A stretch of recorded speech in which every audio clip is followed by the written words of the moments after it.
नमस्कार, बुलेटिन में आपका स्वागत है। मैं हूं आपके साथ आशा सरमाल। चलिए शुरुआत करते हैं बुलेटिन की इस वक्त की बड़ी खबर से शुरुआत करेंगे। आपको बताते चले लगातार आप देखिए एनआईए किस तरह से बड़ी कार्रवाई को अंजाम देती नजर आ रही है। जम्मू कश्मीर के अंदर एनआईए के हवाले से छापेमारी का सिलसिला बदस्तूर शुरू कर दिया गया है। टेरर फंडिंग मामले में एनआईए ने एक बार फिर से छापे मारे हैं।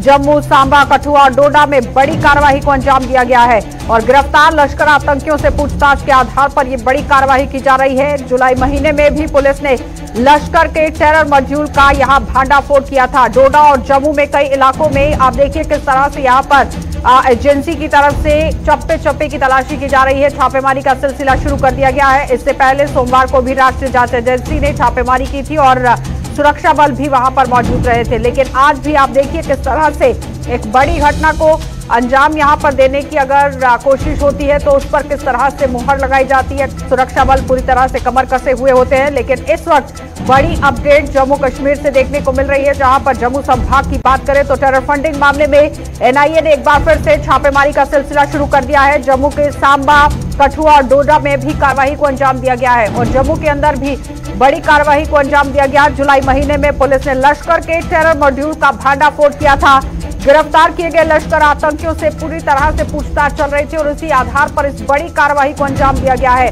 दोनों जिलों के विभिन्न इलाकों में यहां पर आप देखिए किस तरह से बड़ी कार्रवाई को अंजाम दिया गया एनआईए की तरफ से, क्योंकि आज गिरफ्तार लश्कर आतंकी के साथ जो पूछताछ हुई है उसके बाद इस बड़ी कार्रवाई को अंजाम दिया गया है। जम्मू, सांबा, कठुआ और डोडा में ये बड़ी कार्रवाई हो रही है। एनआईए की तरफ से यहाँ पर पूछताछ की जा रही है, दस्तावेज खंगालने की कोशिश हो रही है।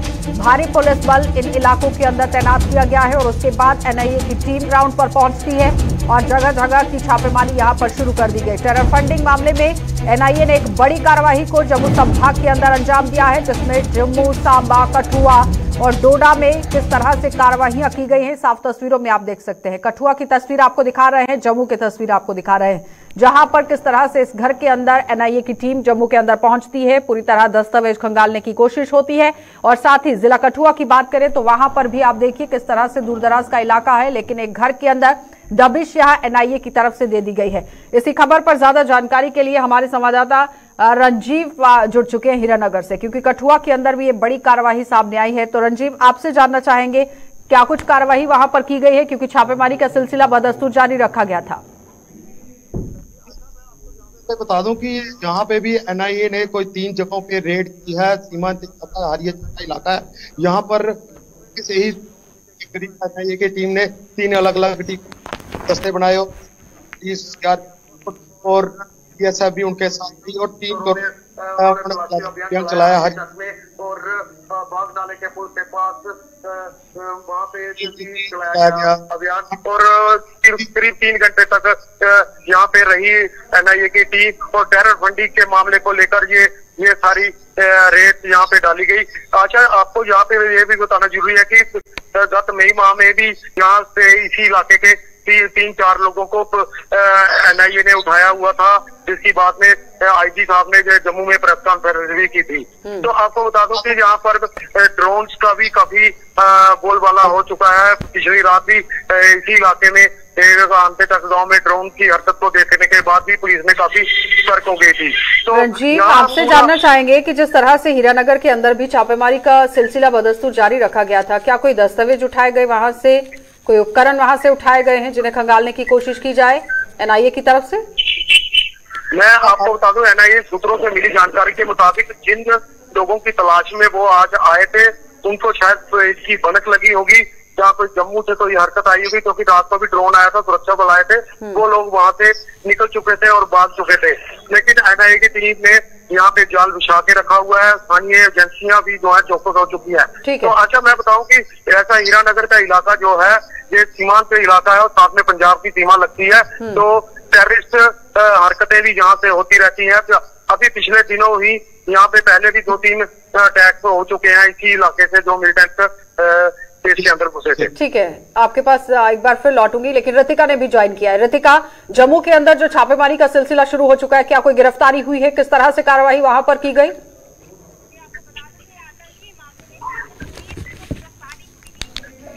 एनआईए के द्वारा जब पूछताछ में फैसल मुगली से जुड़े हुए तमाम लोगों के घरों पे और उनके कार्यालयों पे रेड डालने का कार्य शुरू किया जा चुका है, क्योंकि टेरर फंडिंग मामला और साथ ही साथ ड्रोन के जरिए ड्रग्स और हथियार मंगवाने का जो काम चल रहा है, उसी के चलते पूरी जांच पड़ताल चल रही है। और इसी के चलते जम्मू में फैसल मुनीर के घर पे रेड डालने का कार्य किया गया और रेड आज सुबह तड़के डाली गई और जो जरूरी दस्तावेज जो थे उनके घर से वो निकाल के लेके गए हैं और तमाम सबूत जुटाने का प्रयास किया जा रहा है, ताकि बाकी जुड़े हुए लोग जो हैं इस मामले से उन्हें भी गिरफ्तार किया जा सके और टेरर लिंक को खंगाला जा सके। से टेरर मॉड्यूल को मद्देनजर रखते हुए ये पूरा यहाँ भांडाफोड़ कर दिया गया है, क्योंकि जुलाई महीने में भी इसी तरह से बड़ी कार्यवाही को अंजाम दिया गया था। इसके साथ जुड़ते नजर आएंगे। जी बिल्कुल, आपको बता दें कि टेरर से जुड़ी हुई तमाम जो एक्टिविटीज है कहीं ना कहीं वो इंटरकनेक्टेड है आपस में।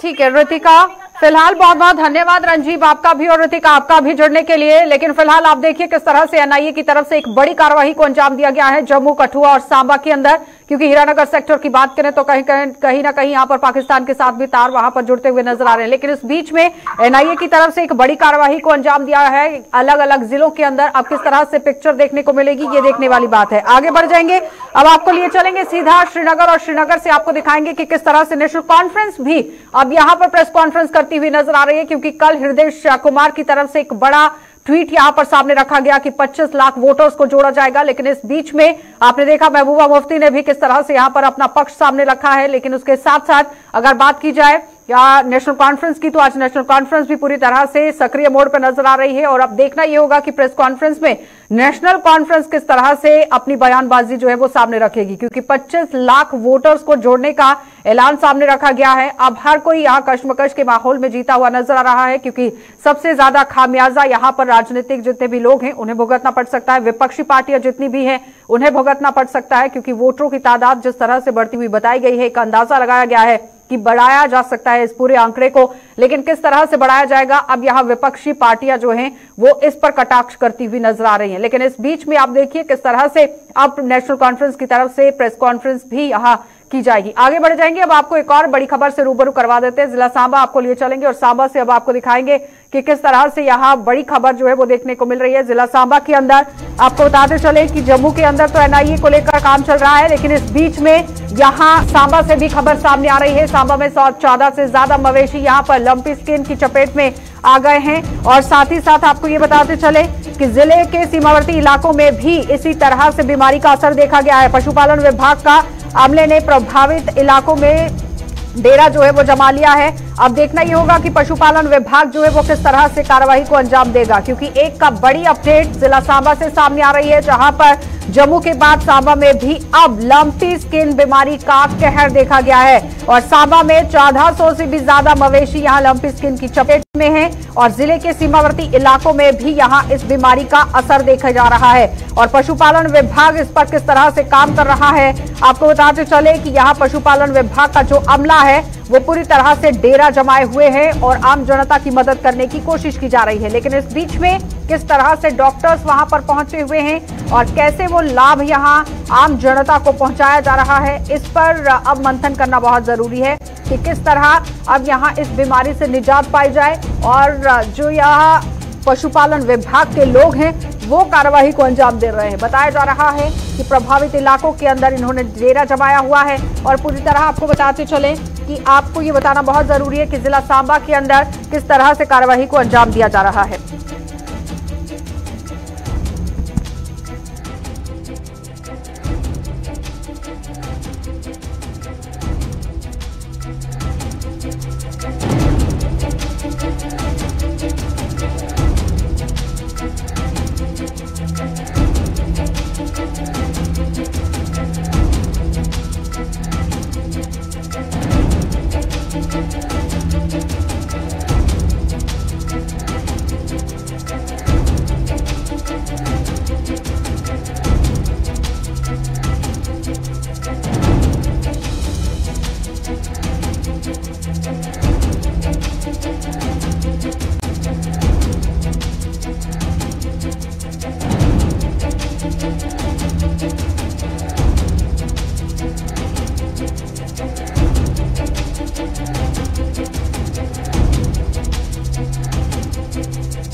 तरह से यहाँ पर पशुओं के अंदर ये बीमारी जो है वो कहर बरतती हुई नजर आ रही है और सांबा में 14 से भी ज्यादा मवेशी इसकी चपेट में आ चुके हैं और जिले के सीमावर्ती इलाकों के अंदर से ये बड़ी घटनाएं जो है वो सामने आ रही हैं। लेकिन आपको बताते चले कि पशुपालन विभाग का अमला भी पूरी तरह से प्रभावित इलाकों के अंदर यहां डेरा जमाए हुए है और पशुपालन विभाग की तरफ से जो दावा पेश किया जा रहा था कि जो बीमारी यहां पर पशुओं को आई है उसे ठीक करने के लिए पूरी तरह से काम किया जा रहा है। लेकिन आम जनता की इसमें राय जानना बहुत जरूरी है कि पशुपालन विभाग की तरफ से किस तरह काम यहां पर हो रहा है। क्या पशुपालन विभाग के जो कर्मचारी हैं, जो यहां पर अमला पहुंचा हुआ है, वो सही से यहां पर काम कर पा रहा है या नहीं। ऋषि खजूरिया ने हमारे साथ ज्वाइन किया है। ऋषि, आपसे जानना चाहेंगे क्योंकि ये बीमारी काफी तरीके से कहर जो है वो बरपा रही है और पशुपालन विभाग ने इस पर दावा भी पेश किया है, लेकिन सच्चाई ग्राउंड पर क्या? देखिए, आपको बताते चले कि जिस तरह से लंपी वायरस का आउटब्रेक अब जम्मू कश्मीर में भी हो चुका है, तो जम्मू कश्मीर के कई अलग अलग इलाके अब प्रभावित हुए इस वायरस से। और अगर सांबा जिला का आपको अपडेट करें तो सांबा जिला में 1400 से ज्यादा जो गाय हैं वो इस वायरस की चपेट में आ चुकी हैं और जिसमें 600 के आसपास जिनको ट्रीटमेंट दे दिया गया और वो ट्रीटमेंट के बाद ठीक भी हो चुकी हैं। लेकिन चिंता ये बनी हुई है कि जिस तरह से ये जो लंपी स्किन डिजीज है ये लगातार तेजी से फैलता जा रहा है और इसमें कल भी हमने विभाग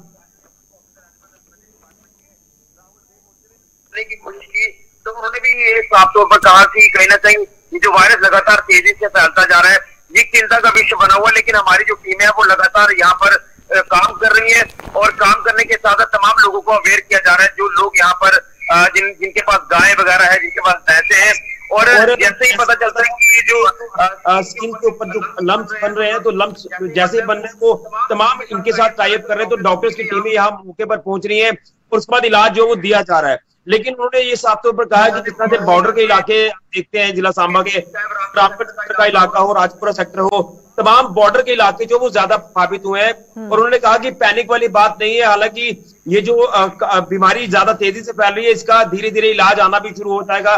10 से 12 दिन तक जो वैक्सीन है वो भी आ जाएगी और इन तमाम गायों को दी जाएगी। लेकिन फौरी तौर पर जो टीकाकरण भी किया जा रहा है, तमाम कुछ अलग अलग दवाइयां जो वो आवंटित भी की जा रही है तमाम अलग अलग लोगों को जो जहां पर ज्यादा प्रभाव इस वायरस का देखा जा रहा है। लेकिन उन्होंने साफ तौर पर कहा कि इसके लक्षण साफ तौर पर नजर आते हैं कि पहले पशु बीमार होते हैं, फिर ये नीचे गिरते हैं और जो दुधारू पशु हैं वो दूध देना बंद कर देते हैं, कम जो क्षमता है दूध देने की वो कम हो जाती है।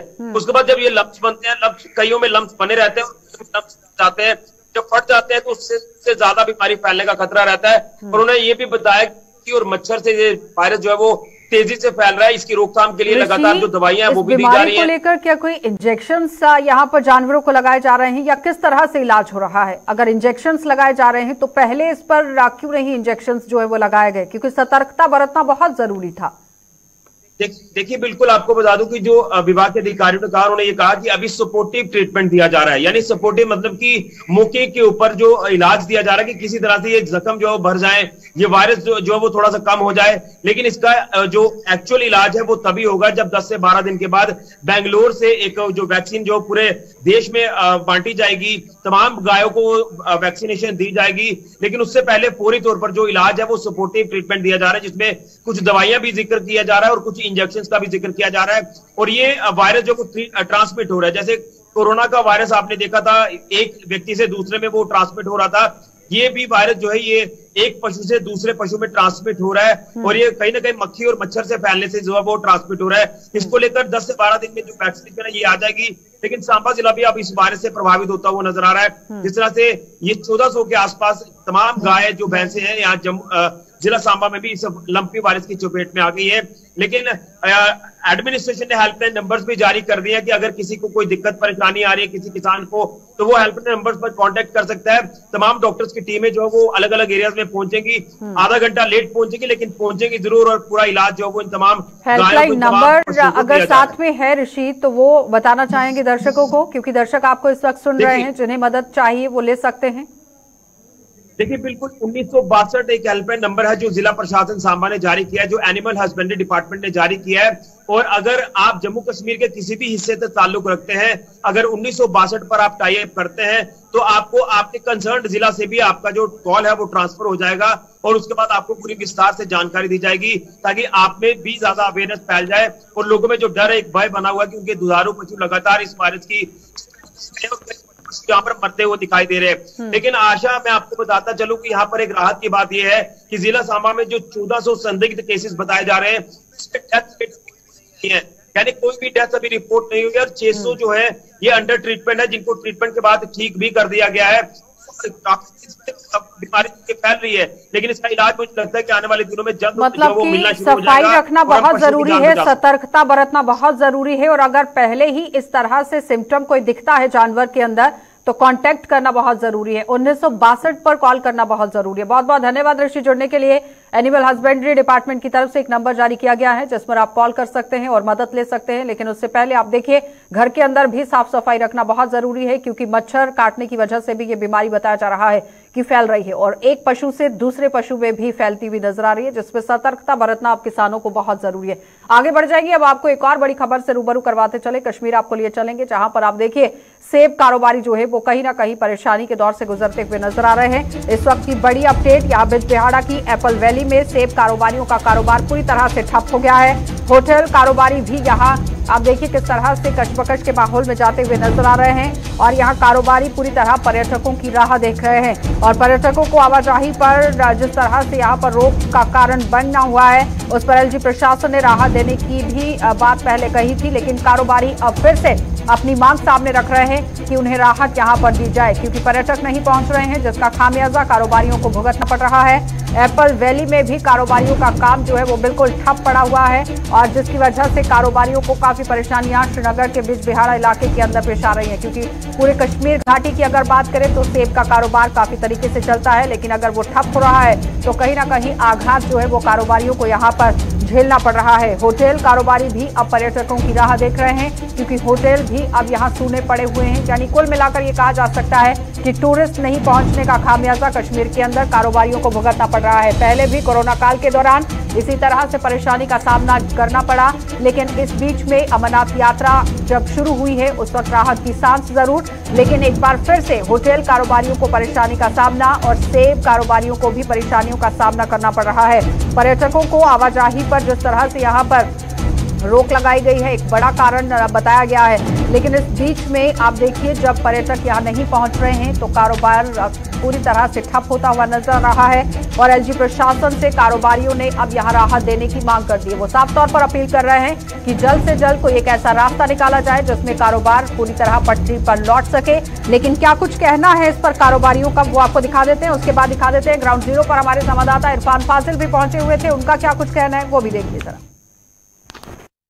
एप्पल वैली सबसे मशहूर ये बिजबिहाड़ा पहलगाम रोड जो है इसी के दरमियान में है। समझो बिजबिहाड़ा से लगभग 10 किलोमीटर की दूरी पर है और यहाँ से पहलगाम 30 किलोमीटर पड़ता है। लेकिन बदकिस्मती से इस साल मेवा अच्छा था, बहुत बढ़िया था, लेकिन इस साल टूरिस्ट यहाँ नहीं आए। टूरिस्ट हो गए वहाँ जो वो केपी रोड है यहाँ से वो दूर हो गए और यहाँ बेचारे बहुत बेरोजगार हो गए। तो बहुत दिक्कत है जब टूरिस्ट चाहे दिल्ली से आ रहा है चाहे किसी भी स्टेट से आ रहा है वो श्रीनगर पहुंचता है, वो पहले एप्पल वैली की बात कर रहा है कि हमें एप्पल वैली जाना है, हमें एप्पल वैली दिखाओ, लेकिन रास्ता बंद है। पता नहीं मसला क्या है कि हमें संगम से नहीं छोड़ते हैं बिजबिहाड़ा रोड से, सीधा हमें खुड़वनी जाना, खुड़वनी से पहलगाम। तो टूरिस्ट हमें बहुत तंग करते हैं, फिर बोल रहे कि नहीं हमें एप्पल वैली जाना, लेकिन पता नहीं यहाँ का मसला क्या है। हर मिनट से बिल्कुल ठप पड़ा है। आप देखिए खूबसूरत वैली है, पूरी वैली भरी हुई है एप्पल से। यहाँ पे टूरिस्ट आता था, हमारा भी काम चलता था। अभी 4 महीने से गवर्नमेंट पता नहीं कि कौन सा रीज़न है बंद कर दिया है और हम गवर्नमेंट से यही गुजारिश करते हैं कि हमारा रोज़गार देखे। हमने यहाँ पे कंस्ट्रक्शन किया है, हमने यहाँ पे देखिए कहाँ से लोग आए हैं, बाहर के लोग हैं हमारे पास, काम कर रहे हैं, हम भी खाली बैठे हैं। हमारा वजह बता दो सर। हमारा जो है हमारा रोजगार का मसला है, हमारा मसला हल किया जाए। हम बहुत परेशान हैं। यहाँ पे कम से कम कुछ नहीं तो 15,000 लोगों का इस रोड पे रोजगार है, जो कि शॉर्ट रोड भी पड़ता है। यहाँ से श्रीनगर से पहलगाम जाएंगे तो 15 किलोमीटर शॉर्ट पड़ जाता है, ना यहाँ से जाम है, ना कुछ है, ना ट्रैफिक की परेशानी है। वहाँ से ये लोग ज़बरदस्ती घुमा रहे हैं। हम ये नहीं बोल रहे कि वो रोड बंद कर लीजिए, हम ये बोल रहे हैं कि पुलिस इनको रोके नहीं। टूरिस्ट की मर्जी है, वो जहाँ से जाना चाहे। किसी को मटन जाना होता है, वहाँ पे दरगाह है अशमुकाम में, वहाँ जाना होता है। ये हम फोर्स नहीं कर रहे हैं उनको कि आप वहाँ से जाइए या यहाँ से आइए। हम बोल रहे हैं कि पुलिस रोके नहीं, मतलब एज इट इज छोड़ दे, जिसको जहाँ से मर्जी हो वहाँ से जाए। ऐसा नहीं है कि हमारा ही रोड खाली अनसेफ है। हाँ, हमारा मसला हल हो जाए। हम 15,000 लोग कम से कम इस पे बेरोजगार बैठे हुए हैं। शहरी श्रीनगर से तकरीबन 60 किलोमीटर की दूरी पर एप्पल वैली जो कि बिजवारा इलाके में है, और यहाँ पर लोगों के मसलो मसाइल है और मसलो मसाइल कामकाज को लेकर है। लोगों का मानना है एक साइड से सयाहती मकाम पहलगाम की अगर बात करें तो इसी रोड से गाड़ियाँ जाती थी और रोजगार के वसाइल जो है उसमें इजाफा भी देखने को मिलता था। एप्पल मालिकान का यह मानना जरूर है कि एक साइड से जूस की बात करें तो नेचुरल जूस भी बेचा जाता था और साफ शफाफ एप्पल के साथ साथ लोग खुश भी हो जाते थे। दूसरे साइड से जितने भी होटल्स यहाँ बने हैं, हैंडीक्राफ्ट के शोरूम्स वो बने हुए हैं, उनका भी मानना था कि जब तक यहाँ से टूरिस्ट गुजरता था या गाड़ियाँ चलती थी तब तक उनके रोजगार में इजाफा है, क्योंकि उनका मानना है एक साइड से उन्होंने जी हाँ बाहर से एम्प्लॉयमेंट भी जनरेट की थी। अब सिलसिला इस वक्त ऐसा दिखाई जरूर दे रहा है जबकि सड़क जो है खाली खाली पड़ी है, टूरिस्टों को यहाँ से आने की इजाजत नहीं दी जा रही है। वजूहात क्या होंगे वो तो सरकार ही जानती है, मगर लोगों के मसलो मसाइल काफी बढ़ रहे हैं। लोगों का मानना खास तौर पर यह जरूर है कि एक साइड से एप्पल वैली अपनी खूबसूरत पहचान छोड़ गई है, मगर सरकार एलजी इंतजामिया से यही गुजारिश है कि दोबारा से यहाँ से ट्रैफिक को बहाल किया जाए, सयाहों को आने दिया जाए ताकि उनके रोजगार में इजाफा देखने को मिल सके।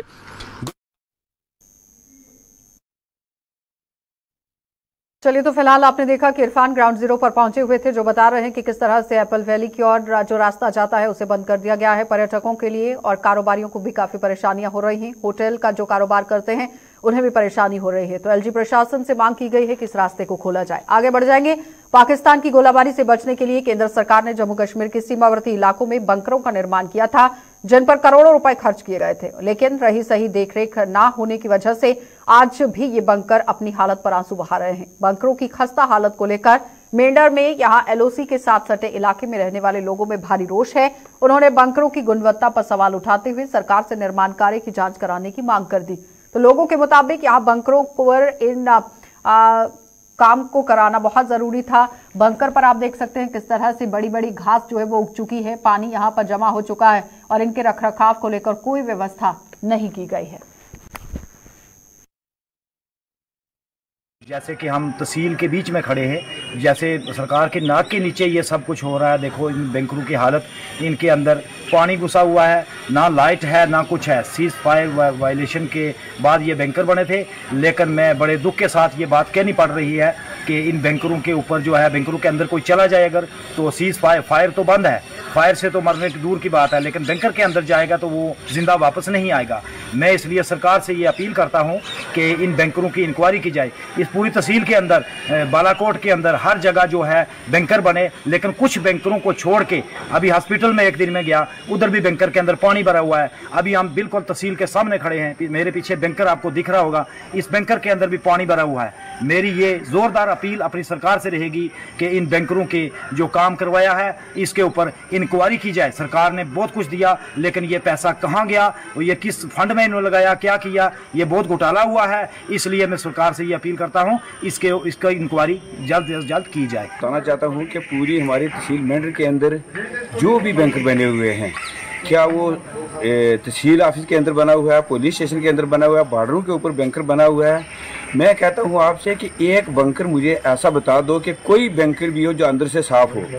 ये तहसील में जो बैंकर बना हुआ है, पुलिस स्टेशन में जो बैंकर बना है, देखो इसके अंदर जो लोगों का गंद होता है, कचरा होता है, वो इस बैंकर के अंदर डाला हुआ है और बैंकर पूरा पानी से भरा हुआ है। मैं कहता हूं अगर सीज फायर वायलेशन के अंदर ये बैंकर बने, अगर आज की डेट में कोई फायरिंग हो तो बैंकर के अंदर जाए आदमी कोई, तो वो फायरिंग से नहीं मरेगा, लेकिन बैंकर के अंदर जाके वो आदमी मर जाएगा। तो मैं ये गवर्नमेंट से ये अपील करना चाहता हूँ, प्रार्थना करना चाहता हूँ कि इनकी इन्वेस्टिगेशन करो कि ये बैंकर तो बन गए हैं, लेकिन इनमें जो इस बैंकर को इम्प्लीमेंट नहीं किया हुआ है। अंदर से देखो इसकी कंडीशन के पानी से भरे हुए, गंद से भरे हुए सारे बैंकर, तो ये बैंकर बनाने का क्या फायदा। श्री कृष्ण जन्माष्टमी के त्योहार को अब मात्र कुछ ही घंटे शेष रहते जम्मू के मंदिरों की आभा देखते ही बन रही है, और शहर व इसके आसपास के इलाकों में स्थित मंदिरों में इस त्योहार को हर्षोल्लास से मनाने के लिए सभी तैयारियां पूरी कर ली गई हैं। मंदिरों को खूबसूरत ढंग से सजाया गया है, जिनमें कल यानी 19 अगस्त को भारी संख्या में श्रद्धालु श्री कृष्ण की पूजा अर्चना कर धर्म के प्रति अपनी आस्था का परिचय देंगे।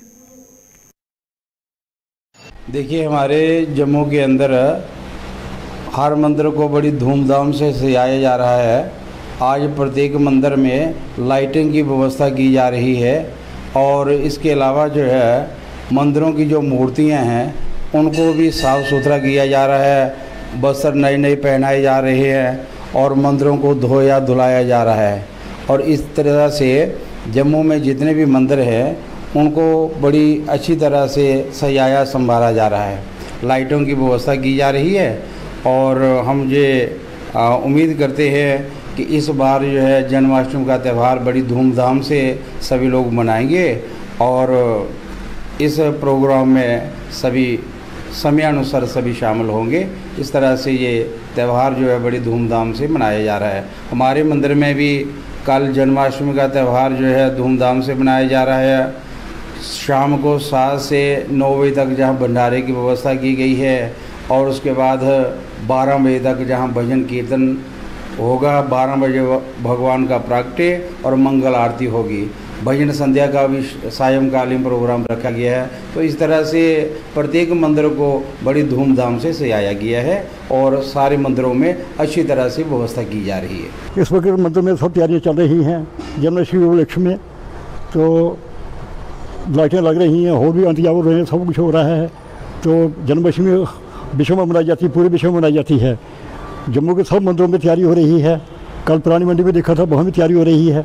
वहाँ सुविधा रखा था, इस मंदिर में तैयारी हो रही है।